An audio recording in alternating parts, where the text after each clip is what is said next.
말씀의 제목이 승리입니다. 오전에는 복습이라는 주제로 말씀을 보았고요. 오후 이 시간에는 승리라는 제목으로 말씀을 좀 보려고 하는데요. 예수님의 생애는 우리가 다 아는 것처럼 33년이었습니다. 그 중에서 공생애라고 하는 기간은 3년이었습니다. 사복음서의 3분의 1은 이 3년의 공생애 중에 예수님의 일주일을 주목하고 있습니다.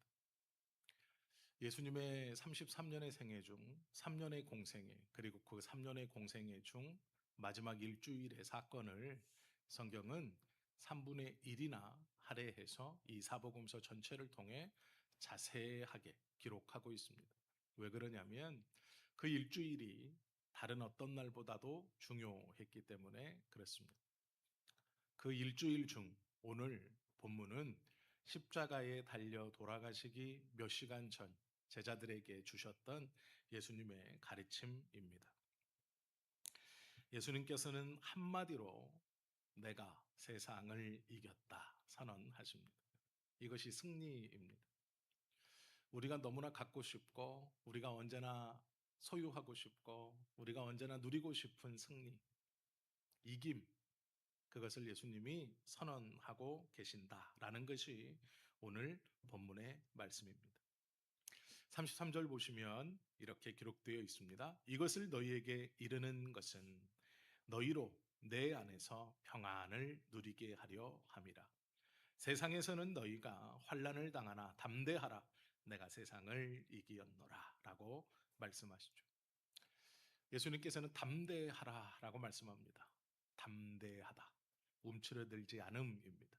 이 담대하다라는 그림적 설명은 호랑이 앞에서 허리를 꼿꼿이 펴고 어깨를 딱 펴고 눈을 마주보는 그런 형상이 담대함입니다.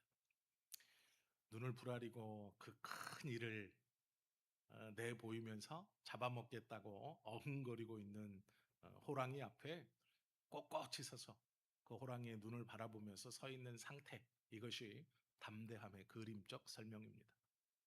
예수님께서 우리 보고 그렇게 꼿꼿이 서서 노려보아라 라고 말합니다. 너희를 잡아먹으려고 하는 세상에 대해서 그렇게 움츠려들지 마라 말씀하시죠. 그 이유는 예수님이 우리에게 평안을 주셨기 때문이고, 그 평안을 소유한 자가 세상에 대해서 담대히 움츠려들지 않고 설 때 예수님께서 선언하셨던 승리를 가질 수 있기 때문에 그렇습니다. 예수님은 우리에게 승리의 특권을 주셨습니다. 하나님께서 이스라엘 백성들에게 이미 정복했다라고 하는 말씀과도 같은 말씀이죠. 예수님이 내가 승리했다. 그리고 나는 너희와 함께 있다. 이렇게 말씀하셨어요. 승리의 특권을 주셨는데 우리는 반복된 무기력에 빠져 있습니다. 들어보셨을 이야기지만 인도나 태국에서 집채만한 코끼리를 길들여 사람이 그 코끼리의 목에 올라타서 이 코끼리를 조종하는 방법이 있습니다. 처음에 야생에서 코끼리를 잡으면 그건 사람이 컨트롤이 불가능합니다. 그래서 어떻게 하냐면 새끼 때 코끼리를 잡아와서 그 새끼의 발목에 굵은 족쇄를 채웁니다. 그리고 굵은 쇠사슬로 땅에 굵게 박힌 말뚝에다가 그 쇠사슬을 연결해서 새끼 코끼리의 발목에 그 족쇄를 채워 꼼짝달싹 못하게 합니다. 일부러 족쇄를 무거운 것을 채우고 또 족쇄의 끝이 날카롭게 살짝 이 까칠까칠하게 갈아 놓습니다. 벗어나려고 움직이면 움직일수록 그 족쇄 끝이 이 코끼리의 발, 살갗을 파고들어 다 찢어 놓습니다. 그런 고통을 얼마 동안 경험하면 그 다음에는 족쇄를 가벼운 것으로 바꿔줍니다. 그리고 끝을 잘 연마해서 상처가 나지 않는 것으로 바꿔줍니다. 그런데 그때부터는 코끼리가 벗어나거나 도망가려고 발버둥치지 않습니다. 족쇄만 채워져 있어도 그 두려움에 그 족쇄가 자기에게 채워져 있다는 것을 눈으로 보는 순간 그 족쇄 앞에서 자기의 살을 찢고 큰 고통을 주었던 그 족쇄에 대한 두려움으로 작은 족쇄가 채워져 있어도 도망치려고 생각하거나 벗어나려고 생각하지 못하고 그 자리에 서 있는다고 합니다. 그리고 또 조금의 시간이 흘러서 그 발에 채워져 있는 작은 족쇄도 풀어버립니다. 그러면 자유롭게 됐음에도 불구하고 이 코끼리는 도망칠 생각을 하지 못하고 늙어 죽을 때까지 자신에게 처음 족쇄를 채우고 그 족쇄를 갈아주었던 사람에게 두려움을 느끼고 그 고통이 각인되어서 평생 그 사람의 말을 잘 듣는 집채만한 맹수가 될 수 있었지만 아주 말을 잘 듣는 코끼리가 됩니다. 그리고 우리는 그렇게 훈련되고 그렇게 성장한 코끼리의 등에 타서 왔다 갔다 하며 사진도 찍고 하는 것이죠. 이것이 심리학 용어로 학습된 무기력입니다. 어려서부터 경험했던 아픔, 두려움, 그것이 계속해서 내 마음속에 남아 내가 자유롭지 못하도록, 내가 원래 할 수 있는 것을 하지 못하도록 그 합석된 무기력이 에워싸 그 안에서 벗어나지 못하고 계속해서 살아가는 모습입니다. 내가 변화될 수 있겠어? 내 팔자가, 내 병이 낫겠어? 내 버릇이 고쳐지겠어? 내 말투가 그러겠어?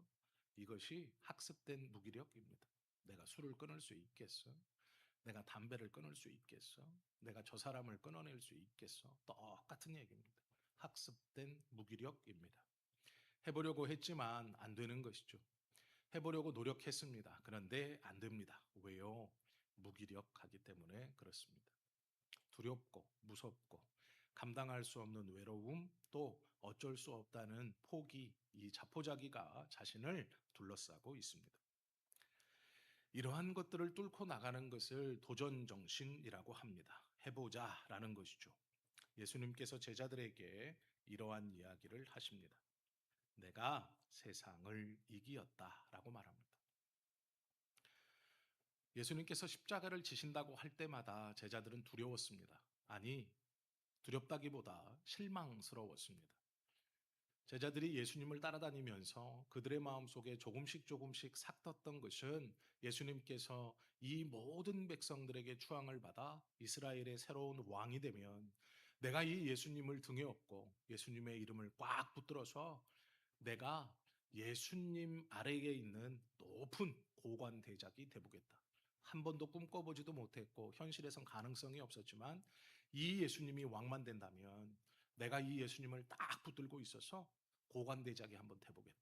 되지 못할 것 같았고 꿈꿔보지 못했던 것을 한번 이루어 보리라 생각했습니다. 그리고 그런 날이 눈에 점점점 다가오는 듯 했습니다. 처음에는 갈릴리 북부에서 갈릴리 남부에서 아주 가난하고 어려운 사람들을 향해서 하나님의 나라를 가르치던 예수가 어느 딴에는 예루살렘 성 깊숙한 곳으로 들어와서 종교 지도자들과 윤리적 논쟁과 율법적 논쟁을 하고 있습니다. 그리고 그 예루살렘에 있는 병자들과 귀신 들린 자들을 쫓아주시고 병자들을 고쳐주시며 사람들에게 예수의 이름이 각인되기 시작합니다. 또 얼마의 시간이 흐르자 예수께서 두 명 짝지어서 원근각처로 보내시면서 내 이름으로 귀신도 쫓고 병도 고칠 수 있다라고 제자들을 내어 보내줍니다. 그렇게 그런 놀라운 경험을 하고 돌아왔던 제자들의 마음속에 꿈이 생겼습니다. 희망이 부풀었습니다. 이 예수가 왕이 될 수 있을 것 같다라는 말입니다. 예수님은 공공연하게 자기가 다윗의 후손이라고 말하고 다녔습니다. 지금 있는 저 왕을 보니 반쪽짜리 왕입니다. 로마에서 인정한 왕이지만 그는 순수한 유대계 혈통이 아닙니다. 그런데 지금 나의 스승인 이 예수는 다윗 지파의 후손이라고 그러고 자기 입으로도 다윗의 후손이고 가문이라고 말합니다. 놀랍게도 세례 요한이 예수를 바라보면서 하나님의 아들이라고 칭송했습니다. 이제 그 세례 요한도 죽어 예수만이 혼자 남았습니다. 제자들의 마음속의 꿈은 더욱더 부풀었습니다. 세례 요한도 없다. 이제 나의 스승인 예수만이 있다. 그리고 예수님은 유월절을 지내기 위해 예루살렘으로 입성하실 때 온 백성이 나와 예수님을 칭송하며 그 예수님의 이름을 연호하고 노래합니다. 다윗의 이름으로 오시는 이여 평강의 왕이라고 선언합니다. 제자들의 마음속에는 꿈이 부풀었습니다. 이제 곧 이 꿈이 이루어질 것만 같습니다. 그때 예수님이 말씀합니다. 내가 십자가를 지어야 하겠다. 꿈을 부정하는 것뿐만 아니라 내 마음속에 그리스도를 통해 품었던 모든 것들이 무너지는 순간입니다. 그러니 화가 나고 짜증이 납니다. 지금까지는 분위기 좋았는데 하루아침에 모든 것들을 포기하고 가장 나락으로 유대인들이 가장 싫어하고 저주하고 고개를 설레설레 젓는 십자가에 달려 죽는다는, 나무에 달려 죽는 자마다 하나님께 저주를 받은 자라는 율법에 기록되어 있는 그 죽음을 자기가 죽으러야 하겠다라고 말씀하시는 예수님이 미웠습니다. 얄미웠고 미웠고 자신의 꿈이 부정당하는 것이 싫었습니다. 그래서 그 예수님을 얼르고 달래고 말려봅니다. 그런데 그때마다 예수께서는 화도 내시고 실망도 하시면서 설명을 계속 이어갔습니다. 그리고 마침내 오늘에 이르렀습니다. 십자가를 지기 몇 시간 전 예수님께서는 내가 이제 비유로 말하지 않고 정확하게 말해 주겠다. 나는 하나님의 아들이다 라고 선언하십니다. 너희가 나를 버리고 나를 혼자 둘 것이다. 그러나 나는 세상을 이길 것이다 라고 선언하십니다. 제자들이 그 말을 듣고 깜짝 놀랐습니다. 그렇게 직접적으로 말씀하시니 놀랍습니다. 그런데 예수님이 말씀하시는 것이 이것입니다. 너희가 들을 준비가 되었기에 내가 말할 수 있다라고 말씀하시는 것이죠. 너희가 이제 믿기에 내가 말할 수 있다라고 말합니다. 그리고 세상이 너희를 핍박하고 멸시하고 조롱할 것이나 너희는 평화 안의 마음을 품고 담대하라. 그리고 내가 세상을 이긴 것처럼 너희도 승리할 것이다 라고 약속해 주십니다. 이것이 십자가를 지기 전 예수님께서 해주신 약속입니다. 승리의 선언입니다. 우리도 이 동일한 약속을 받아 하나님의 나라를 소망하고 그 나라에 대한 확신을 가지고 믿음의 길을 걸어가고 있는 사람들입니다.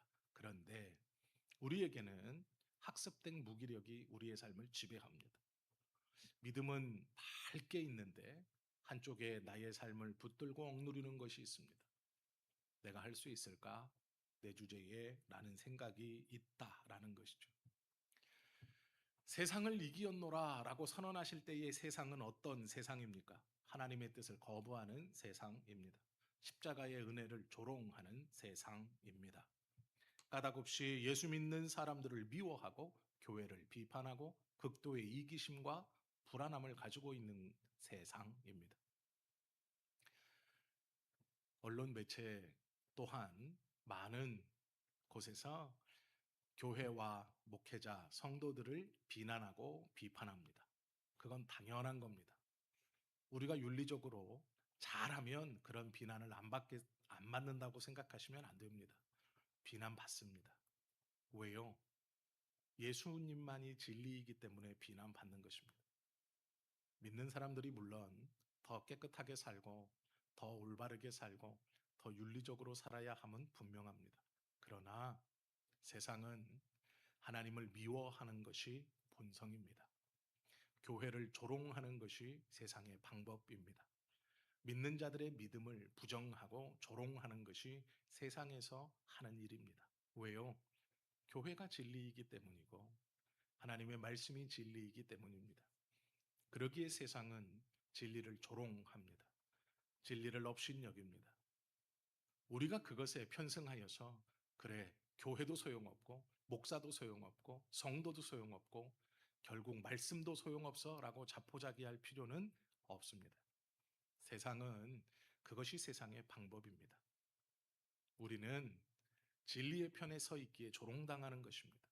물론 우리가 잘못하고 허물이 있기에 그 조롱의 강도가 더 심해지거나 더 빈번해질 수는 있지만 우리가 아무리 잘해도 세상은 교회에 대한 조롱을 멈추지 않을 것입니다. 하나님에 대한 말씀에 대한 거역을 멈추지 않을 것입니다. 그것이 세상입니다. 예수님께서 이겼다고 선언한 세상이 그 세상입니다. 예수님의 십자가를 폄훼하고 예수님의 사역을 조롱하고 복음의 비밀을 아무것도 아닌 것처럼 내팽개치는 곳, 그 세상을 이겼다 말씀합니다. 얼마 전에 재은이 재민이가 태권도 대회를 나갔습니다. 우리 아시는 분도 계시지만 재은이는 은메달을 땄습니다. 재민이는 동메달을 땄습니다. 저 나이에 대회에 나가서 한다는 게 참 대단해요. 그런데 이야기를 하는 중에, 아니 내가 볼 때 제가 동영상을 봤거든요. 그 아이들 동영상을 봤어요. 재은이가 소속된 팀, 재민이가 소속된 팀. 그런데 재민이가 소속된 팀이 조금 더 잘합니다. 제가 들을까봐 그래요. 제가 보니까 재은이보다 재민이가 잘해요. 네. 그런데 대회를 나갔는데 재은이가 은메달을 땄어요. 재민이가 동메달을 땄어요. 그래서 이상한 거예요. 재민이가 훨씬 잘하는데 이렇게 했더니 이제 말이 그렇습니다. 대진운이 나빴어요. 이렇게 얘기하더라고요. 재민이는 무슨 뭐 품새팀 뭐 이런 뭐 시범단 뭐 이런 애들하고 붙었답니다. 재은이는 좀 그렇지 않은 것 같아요. 그래서 서로 이렇게 대진운이 좋지 않았대요. 재민이가. 그래서 재민이가 동메달을 땄답니다. 세상의 승리는 그렇습니다. 경쟁해서 이겨야 돼요. 이것이 세상의 승리입니다. 다른 사람을 이겨 올라가야 돼요. 그래서 1등이 제일 높고 2등의 단이 그 다음 높고 3등의 단이 그 다음 높습니다. 즉 1등이 제일 높이 있고 그 다음 2등, 그 다음 3등이에요. 서로 방금 전까지 경쟁했어요.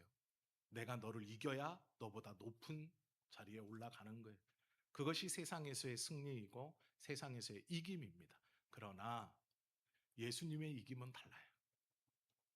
예수님은 당신의 말을 조롱하고 당신의 사역을 폄하하고 당신을 핍박하는 세상에게 샬롬의 승리를 이끌어내십니다.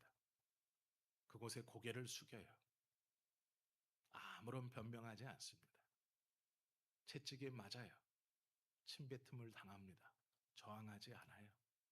밟아 눌러 이기는 이김은 예수님의 이김이 아니에요. 예수님의 세상에 대한 이김은 샬롬의 이김이에요. 평안의 이김이에요.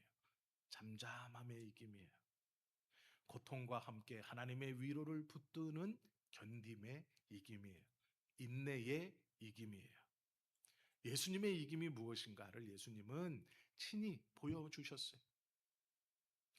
예수님, 저들이 예수님을 조롱하는데 하늘에서 우박을 내려 다 멸망시켜버리죠. 내가 12영을 더 불러서 이것을 싹 정리할 수 없을 줄 아느냐? 그러나 아니다. 왜요? 예수님의 이김은 세상의 이김과 달라요. 누군가를 밟아 누르고 누군가를 내 아래로 둬야 내가 한 계단 올라가는 그런 승리와 이김이 아니에요. 비록 그 상대가 예수님을 조롱하고 핍박하고 예수님에 대해서 복음의 값어치를 떨어뜨리고 땅에 밟혀 짓밟아 자신의 모양과 형상을 우습게 만들어도 그 세상에 복수하는 것으로 밟아 누르는 것으로 승리하거나 내가 이겼다라고 말씀하시는 게 아니에요. 예수님의 이김은 평안입니다. 샬롬이에요. 그것으로 내가 이겼다 말씀하시는 것이 예수님의 이김이에요. 세상의 이김과는 달라요. 그럼 우리의 이김은요? 우리의 이김은 세상의 이김을 쫓아가요. 내가 저보다 더, 내가 저보다 더 위로, 더 많은 은혜로, 더 큰 것으로. 그래서 내가 자랑해야지. 내가 하나님의 은혜라고 말을 해야지. 이 모든 것을 하나님이 하셨습니다. 그러면 그 자리에 오르지 못한 저 사람은요? 나는 하나님이 하셨는데 그럼 저 사람은요? 내가 하나님의 이름을 노래할 때 저 사람은 어떻게 되는 거예요? 저 사람은 하나님의 저주로 나한테 졌습니까? 저 사람은 하나님의 은혜를 못 받아서 저 밑바닥에 있는 거예요? 아니에요. 하나님의 이름으로 얻은 승리라는 것은 내가 평안하고 그 승리로 저도 평안한 거예요. 내가 저를 밟아 눌리고 죽이기 직전까지 눌러서 그 위에서 주님이 나에게 이것을 허락하셨습니다라고 영광의 트로피를 드는 게 아닙니다. 그것은 하나님의 방법이 아니에요. 비록 그의 입술로 하나님의 영광을 노래한다고 해도 그러면 안 돼요. 한참 된 얘기지만 오카노 목사님께서 개척하시고 목회하셨던 사랑의 교회가 우리나라에서 알만한 가장 강남의 핵심 동네에 있었어요. 사랑의 교회 예배당이 3천석이었습니다. 목사님이 그 3천석을 지을 때 장로님들하고 엄청 싸웠어요. 원래는 그 교회가 한 300석 정도 됐어요. 그것도 크다 이렇게 말씀하셨어요. 장로님들이 찾아와서 목사님 교회를 건축해야 됩니다. 이 주변에 지금 상가 어디 뭐 구석구석 다 사랑의 교회 성도들이 들어앉아서 텔레비전 앞에서 예배드리고 있습니다. 이러느니 목사님 성전을 좀 새로 짓죠. 그래서 지었어요. 그게 3천석이에요. 그때 지었을 때 3천석은 어마어마한 크기입니다. 지금도 3천석 교회 가보시면 깜짝 놀라실 거예요. 엄청 큰 교회예요. 그런데 3천석으로 지었어요. 그 예배당이 미어 터졌습니다. 목사님이 그걸 지어놓고 사람들이 꽉 찬 것을 보고 기도실에 앉아서 눈물을 뚝뚝 흘렸대요. 감사해서 흘린 게 아니라 어떻게 합니까 하나님, 이 잘못을 어떻게 합니까 라고 했대요. 그리고 나서 교회의 헌금 중 아주 큰 액수, 뭐 1, 2억이 아니라 3, 40억, 60억 정도 되는 1년에 그 돈을 헌금을 떼어서 두 가지 일을 했습니다. 하나, 교회 주변에 있는 어려운 사람들을 찾아서 돕는 것. 둘, 교회 주변에 있는 작은 교회를 섬기는 것이었어요. 그래서요, 오카노 목사님이 사랑의 교회에 계실 때 그 사랑의 교회 중심으로 5km 안에 150명 미만 교회가 30개가 있었어요. 오카노 목사님 하면 그 시대에 우리나라에서 설교를 제일 잘한다고 했던 목사예요. 사랑의 교회 제자훈련 하면 지금도 칼 세미나라고 해서 목회자들이 1년에 수백 명씩 몰려가는 세미나예요. 그 교회가 3천석으로 예배당을 지었어요. 그리고 그 교회 예산으로 주변에 있는 작은 교회들을 섬겼어요. 월세를 내주고 전도용품을 내주고 목회자의 사례비를 대줬어요. 그래서 그 주변의 목사님들이 오카노 목사님을 존경했어요. 좋아했어요. 비록 대형 교회지만 그 주변에 있는 교회들을 목사님이 하나하나 찾아가 섬겼어요. 그래서 150명 되는 교회, 50명 되는 교회, 30명 되는 교회, 20명 되는 교회, 10명 되는 교회 다 있었어요. 그런데 그 예배당이 오카노 목사님이 은퇴하시고 새로운 목사가 왔어요. 40일 특별 새벽 기도회 특세를 하면서 10명 있던 교회 성도를 다 데려가고 20명 있는 교회 성도를 다 데려가고 150명 있는 교회 성도를 다 데려갔어요. 그래서 사랑의 교회 안에 5km 안에 그 교회가 다 없어졌습니다. 자기 혼자 있어요. 이건 교회가 아니에요. 그리고 하나님이 하셨습니다라고 말하면 안 돼요. 이건 부끄러운 모습이에요. 세상의 이김과 뭐가 달라요? 찍어 누르고 뺏고 너희는 나보다 작으니 너희는 나보다 연약하니 너희는 나보다 없으니 다 걸어들이는 것 내 밑으로 다 모여. 이게 교회의 모습이 아니죠. 교회의 타락은 내 교회가 막 커지는 것에서부터 어쩌면 시작할지도 몰라요. 부흥하는 것이 하나님의 은혜이나 제대로 부흥해야죠. 바르게 부흥해야죠. 사랑의 교회의 예를 들었지만 이것이 우리의 모습일지 몰라요. 우리가 원하는 승리와 우리가 원하는 이김이 이 이김일지 몰라요. 그러나 예수님은 아니에요. 그렇게 이기지 않아요. 그렇게 승리하지 않아요. 예수님의 이김은 샬롬이에요. 내어주는 거예요. 조롱과 모욕을 담담히 견디시는 거예요. 왜요? 그 이김이 하나님의 뜻이에요. 담담히 받으나 비굴하지 않은 것, 인내하나 비굴하지 않은 것, 그 모든 것들을 담담히 받아내시는 것. 이것이 담대함이에요. 이것이 예수님의 승리인 샬롬의 승리예요. 예수님이 세상을 이기었다 말씀하시는 것은 이 이김이에요. 이게 진짜 이김이에요. 우리에게 원하시는 우리의 삶에서의 이김도 다르지 않아요. 이 이김이에요. 하나님의 이김은 함께 잘 사는 거예요. 하나님의 이김은 10명이나 20명이나 50명이나 150명이나 3000명이나 다 같이 하나님의 은혜 아래 들어오는 거예요. 그리고 다 같이 하나님께서 맡겨주신 일을 최선을 다해서 감당하는 거예요. 서로가 서로를 존중하는 거예요. 비방하거나 멸시하거나 조롱하지 않는 거예요. 그건 세상의 방법이에요. 하나님의 방법은 샬롬의 방법이에요. 예수님의 이김은 샬롬의 이김이에요. 우리에게 원하시는 것이 그러한 모습이에요. 이것의 가장 대표적인 모습이 십자가예요. 세상은 십자가가 실패이고 조롱이나 예수님은 그것으로 이기는 거예요. 다 내어주는 것으로. 괜찮다. 다 이루었다. 내가 세상을 이기는 이김은 이것이다. 라고 말씀하시는 거예요. 우리도 예수님의 이김이 무엇인지를 안다면 그 예수님의 이김을 쫓아 살아가는 삶이 돼야 해요. 우리의 기도가 남을 눌러 이기는 기도가 되어서는 안 돼요. 그건 하나님께서 원하시는 진짜 이김이 아닙니다. 우리는 승리를 보장받았어요. 예수님께서 내가 세상을 이기었다 선언하셨어요.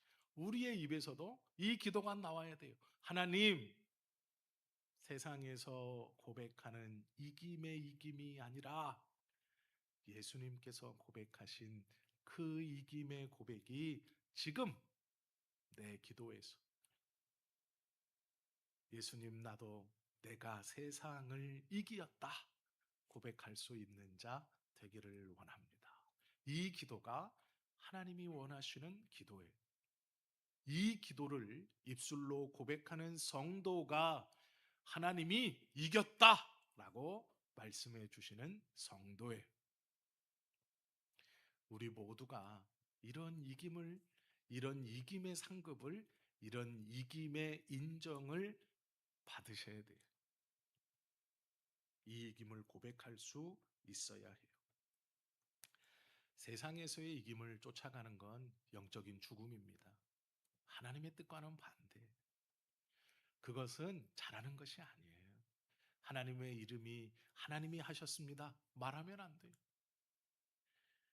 10명 있는 교회 문 닫게 하고 30명 있는 교회 문 닫게 하고 50명 있는 교회 문 닫게 하고 내가 다 끌어들여서 150명 있는 교회 문 닫게 해서 내 밑으로 다 끌어들여서 내가 3,000명이 되고 5,000명이 되고 10,000명이 되고 하나님이 하셨습니다. 하나님이 우리 교회를 축복하셨습니다. 아니에요.